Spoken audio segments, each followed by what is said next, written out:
ده ملخص فيلم سيبريتد، وهو فيلم فانتازيا غنائي بيتكلم عن شركة للأشباح الطيبة متخصصة في إصلاح شخص سيء كل سنة في ليلة الكريسماس، من خلال إنهم بيطلعوا للشخص ده في 4 مراحل.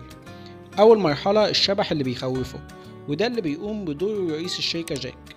وبعد كده يطلع له شبح الماضي واللي بتقوم بيه سامية. وبعد كده يطلع له شبح الحاضر واللي بيقوم بيه زين. واخر مرحلة بيطلع له شبح المستقبل واللي بيقوم بيه عين.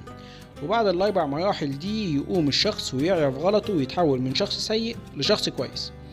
واكتر شبح اشتغل الشغلانة دي هو الشبح زين، لدرجة انه بقاله اكتر من 48 سنة شغال الشغلانة دي. بس بصراحة كان زهق بقى من الشغلانة، مش كرها في عمل الخير ابدا، هو كان نفسه يعمل خير بزيادة حبتين. يعني بدل ما يغير حياة شخص واحد بس كل سنة، كان نفسه يغير حياة اكتر من شخص للأحسن. بس المدير بتاعهم كان دايما بيقول لهم هي دي قدرتنا ودي امكانياتنا، وكانوا رايحين عشان يشوفوا المهمة الجديدة بتاعتهم. شخص سيء هيحولوه لشخص كويس، وهو واحد اسمه سيد مدير فندق متكبر ورخم وغتت ومؤذي. بس وهم هناك في الفندق، زين لمح واحد اسمه علي، مهندم قوي كده وباين عليه واثق من نفسه قوي. وفضل زين ماشي وراه، وعرفوا بقى ان علي ده شخص ناجح جدا وعنده شركة خاصة بيه هو. بيعمل فيها ايه بقى؟ بيوقع الناس في بعض وينشر اخبار في شنك واي حاجة حرام جاي فيها، المهم يكسب فلوس وخلاص. وعنده الفلوس اهم من اي حد في حياته. بس في نفس الوقت هو شخص مؤثر جدا في كل اللي حواليه، وعنده قدرة اقناع رهيبة، ممكن يقنع بلد بحالها باي حاجة هو عايزها. فعشان كده زين اختاره وقال هو ده هيبقى مهمتنا السنة دي. بس جاك قال له مش هينفع للأسف يا زين، لأن ده شخص غير قابل للإصلاح. قام زين قال له أرجوك دي هتبقى آخر مهمة ليا، وافقني على كده، كأنها مكافأة نهاية الخدمة، وبعد كده هتحول لشخص عادي. فجاك وافق، وعدت سنة بحالها. قعدوا كلهم يديسوا ويذاكروا حالة علي عشان يعرفوا ازاي هيقدروا يغيروه. وفي مرة راحوا له الشركة وكان قاعد مع بنت أخته الميتة، وبنت أخته كانت بتقوله إنها نفسها تبقى رئيسة اتحاد الطلبة في المدرسة. بس للأسف نازل قصاد منها ولد محترم قوي اسمه هاني، وكل العيال بتحبه عشان بيجيب درجات امتياز على طول، وكمان بيعمل حاجات كويسة للفقراء. فانا عايزاك بقى تساعدني يا خالو ان اكسب الانتخابات دي. فخالها ما كانش موافق يساعدها في الاول لان دي حاجه تافهه وهو اصلا مش فاضلها، بس بعد الحاح من اخوه وافق. وقام مكلف المساعده بتاعته تهاني انها تدور في ماضي الواد هاني ده، يمكن تلاقي اي حاجه مستخبيه كده ولا كده تدينه بيها، وتخلي بنت اخته تكسب الانتخابات. وتهاني دي طيبه قوي وقلبها ابيض، بس اكل العيش مر، وعشان كده بتعمل اي حاجه بيطلبها منها علي. ولقيت فعلا فيديو قديم للواد هاني ده قرفان من الناس الفقيرة وبيقول عليهم كلام وحش، ولو الفيديو ده اتعرض خلاص كده العيال كلها هتكره هاني. بس الفيديو ده كان قديم وكان لسه هاني طفل ساعتها، وهو اتغير دلوقتي وبقى شخص كويس جدا. فعشان كده تهاني كانت مترددة وما كانتش عايزة تقول لعلي اي حاجة عن الموضوع ده، بس ما قدرتش. وعلي عرف الموضوع فعلا، وفي نفس الوقت ده زين أعجب بتهاني جدا، وعشان كده ظهر لها بهيئته البشرية، وهي الوحيدة اللي كانت تقدر تشوفه وتتكلم معاه. وهي كمان أعجبت بيه، وجه اليوم الموعود، اليوم اللي المفروض يغيروا فيه علي من شخص سيء لشخص كويس. وطلع له جاك وحاول يخوفه، بس علي قعد يضحك ويهزر وخد الموضوع بهزار وما كانش مصدق أي حاجة من اللي بتحصل دي. وبعد كده طلعت له سامية شبح الماضي، بس ما قدرتش تقاوم جاذبيته ووقعت في حبه وغرامه ورجعت بلا ولا شيء. فما كانش قدامهم حل غير ان زين هو اللي يقدر يغير عليه. ودخله زين فعلا، وبقى يعمل شغله وشغل الماضي كمان، من خلال انه بيرجع للماضي الأليم اللي في حياة علي، واللي وصله وخلاه يبقى الشخص اللي هو عليه دلوقتي.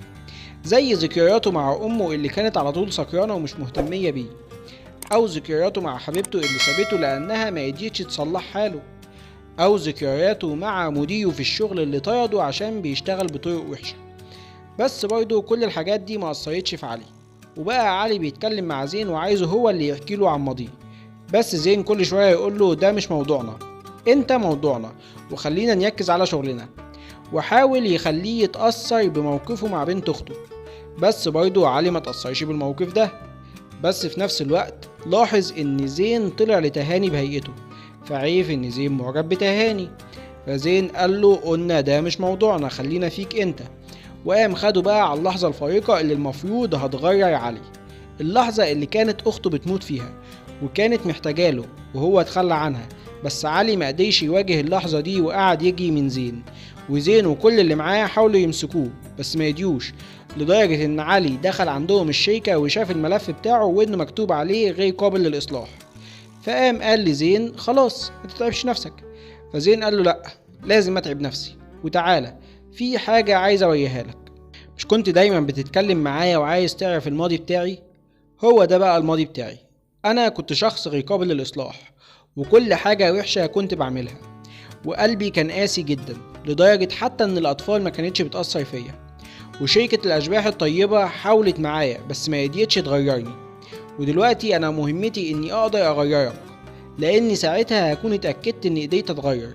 وعشان كده علي وافق انه يكمل المهمة مع زين، لانه حس انه شبهه جدا، وكمان لانه حس انهم بقوا صحاب وفيهم حاجات كتير شبه بعض. وقام زين خده ودخل بيه الموقف اللي المفروض يغيره، وبقى واقف وشايف اخته وهي بتتكلم معاه وبتقول له يبقى خلي بالك من بنتي بعد ما اموت. بس هو بكل وقاحة قال لها انا مش هقدر لاني مش فاضي، خلي اخوك التاني هو اللي يعمل كده. وقام سابها ومشي. والمفروض ان دي اللحظة اللي تحول علي من شخص سيء لشخص كويس. وبعد كده قام زين طلب من مديره انه يحوله لبشري، وتحول فعلا لبشري، وصحي لقى نفسه جنب علي، وعلي خلاه يتعرف على تهاني. وزين قال لعلي خلي بالك شبح المستقبل جايلك وفي حاجات مهمة هيوريها لك، اتمنى انك تستحملها وتقدر تصلح الوضع. ولما ظهر بقى شبح المستقبل لعلي وياله ايه اللي هيحصل في المستقبل، وان بنت اخته لما هتنشر الفيديو بتاع الواد هاني ده هتدمره نفسيا، لدرجة ان الواد مش هيقدر يستحمل وهينتحر. فعلي ما قدرش يستحمل ان ده يحصل، وصحي من النوم وحاول يوصل لبنت اخته بسرعة قبل ما تنشر الفيديو كل الناس تشوفه، بس ملحقش. بس تهاني هي اللي لحقت الموقف وقالت لبنت اخته ان كده غلط وان ما ينفعش نستخدم حاجات زي كده عشان نكسب الانتخابات.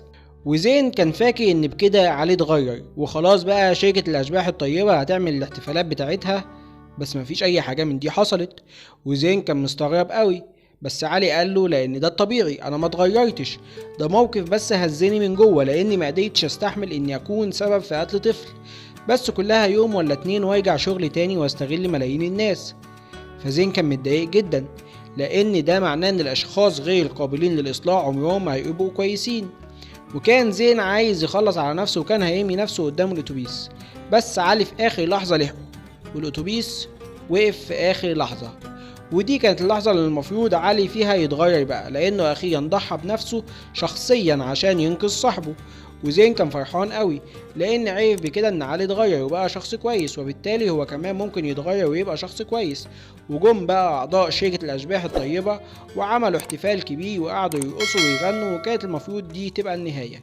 بس هوب مرة واحدة بنلاقي الحادثة بتحصل فعلا، وعلي الاتوبيس بيخبطه وبيموت وروحه بتطلع وبيبقى هو اللي ظاهر للأشباح. وكان ده اللي لازم يحصل عشان هو اللي هيقدر يغير الشركة فعلا.